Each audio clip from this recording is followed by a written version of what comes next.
Hello, everybody, and welcome back to Cure for the Common Game. Today we're going to be talking about Daxos and his enchanted cell. Well, we don't get many chances to build a black-white enchantment deck, so here we are. I saw him, and I thought the very first way that I would go with him is, let's face it, heavy, heavy enchantments, which led me down this road. Obviously, we're going to be playing a lot of enchantments. We might as well be getting something out of them, even though we're getting the experience counters, and we might as well be getting a angel. So, that being said, we'll go through the creatures first because I've only got 6 creatures in the deck. And they all loosely pretty much tie. Obviously here, enchantment. Got to have a Johnny's Chosen because you're getting out. Now you're getting cats and angels and experience. And of course, +1 counters and drawing cards and more +1 counters. Now, the beautiful part about this one is it's, read it close, on each creature you control. Celestial Ancient is the real deal. I mean, this is, you cast enchantment, of which there's like that many of the deck is nothing but enchantments. So, yeah, seems a lot of good. Divinity of Pride. I have Divinity of Pride in there simply because it is a 5 mana 8/8 flying lifelinker. Just about always. Just about always. Artifact wise, Soul Ring and Spear of Heliod are it. That's it. That's all the artifacts. Now,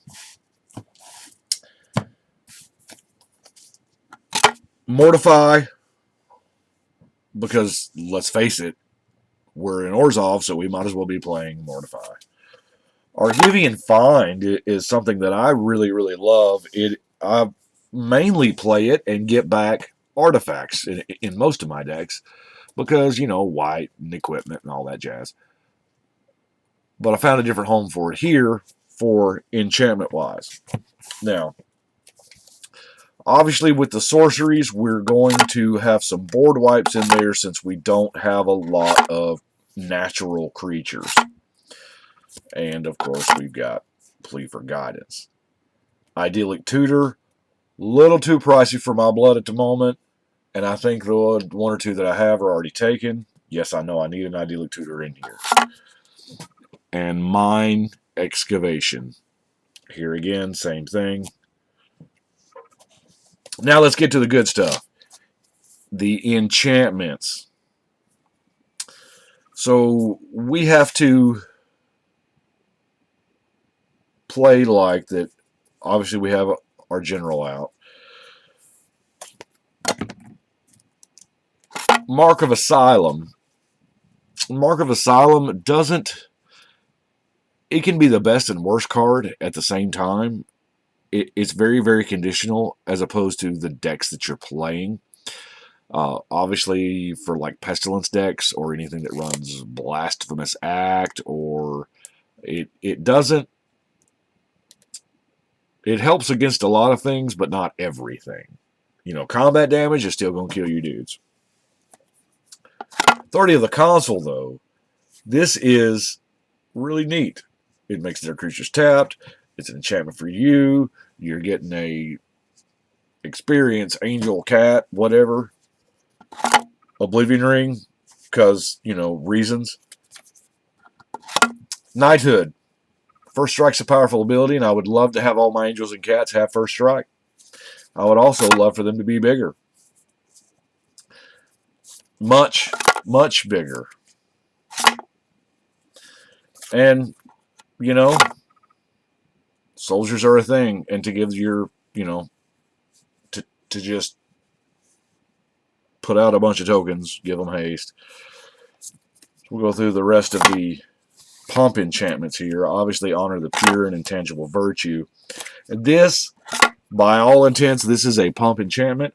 I'm sorry, True Conviction. This card is worth more than it's worth. If you draw it in game, it is worth more than whatever you paid for it. It's cheap right now. I know it's been reprinted, I think, once in this commander deck here, but I'm telling you now, double strike and life link, that's sick. Who thought of that? As I said, Orzhov, all your white creatures gain pro black, which is going to help you tremendously against 20% of the decks out there.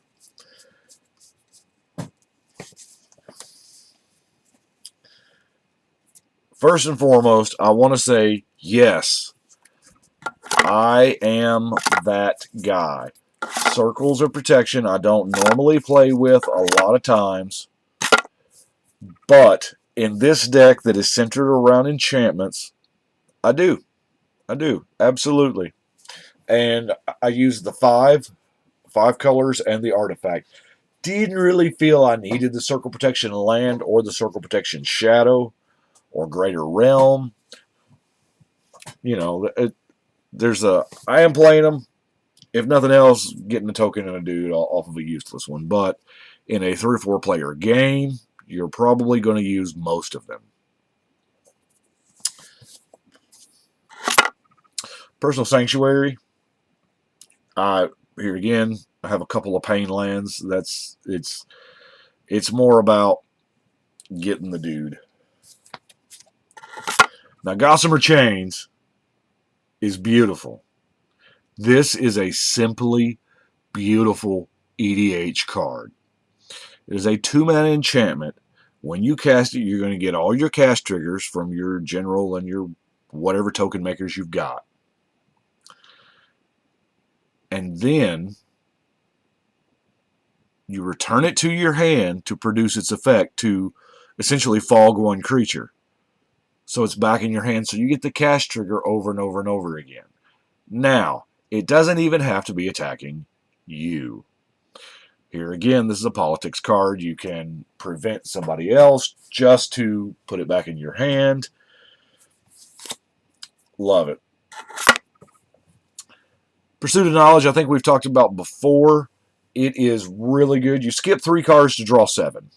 Now, Pursuit of Knowledge is outstanding with Sylvan Library because Sylvan Library actually uses the wording of draw 2 additional cards, so that's only 1 turn.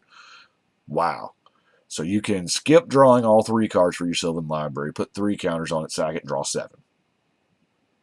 Or in decks like this, you just skip drawing 1 here, 1 there, and you're just going to draw 7. Do y'all remember that Righteous War we saw just a second ago that said all your white creatures gain protection from black? Yeah. So Pestilence dies if there are no creatures in play. But since your creatures have, all your white creatures have pro-black, and I think every creature in the deck is white, guess what?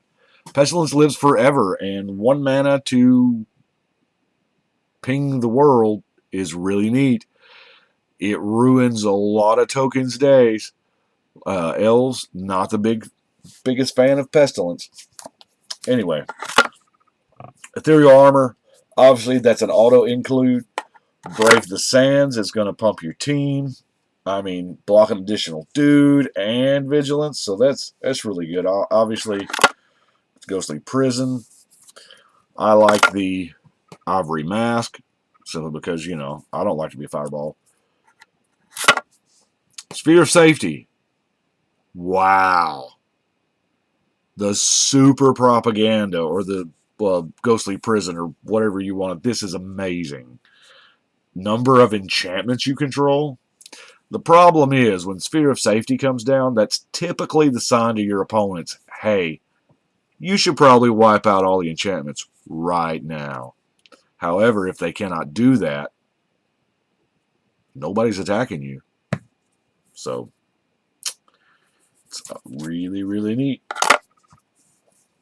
Valor and Akros, just when you get a dude, the other dudes get bigger. Vassal's Duty, you can protect your general. all day. And this is not a bad thing from damage. Now, obviously, Destroy Effects is still going to hit it. Yeah, Story Circles when you're not drawing the others or not drawing the one that you need. Here, we're going to go ahead and get this out of the way first. Tainted Remedy. Obviously, good card. Sanguine Bond. That's it. The third card's not here. I've saved that for other, like, mono black decks. Anyway, Intimidation. This is, I believe, where they got the Intimidate keyword from. Its own color. Fevered Convulsions is similar to Pestilence. I mean, it costs a little more, but those counters are permanent now. That's really good. Of course, we got to have our Paralyze, because that's, nothing says loving like you're never untapping.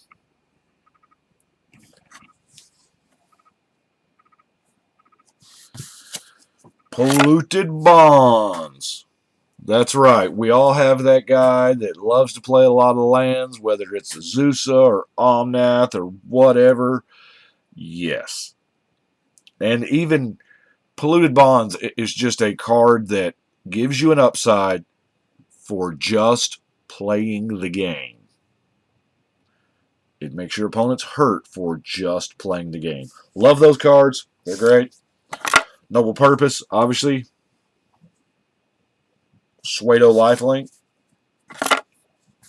Fate Unraveler. Oh, my bad. I had her with the enchantment. So now we're up to what? A 6th creature or 7th? Yeah. It's an Underworld. Phyrexian Arena. Gotta have some card draw. Now, this I really like. Armistice is a card from way, way back. Yes, it's a little too costly at 3 mana and 5 to use, but white has to do that. You can't have mana : cards in white. It's not part of white's flavor. You just can't do it. And I think this is still even a break. If not, it's a hard bend. Anyway, 5 mana to draw a card, and an opponent gains 3 life. This is, here again, big political card. Shackles, another returnable enchantment to get your cast triggers off of.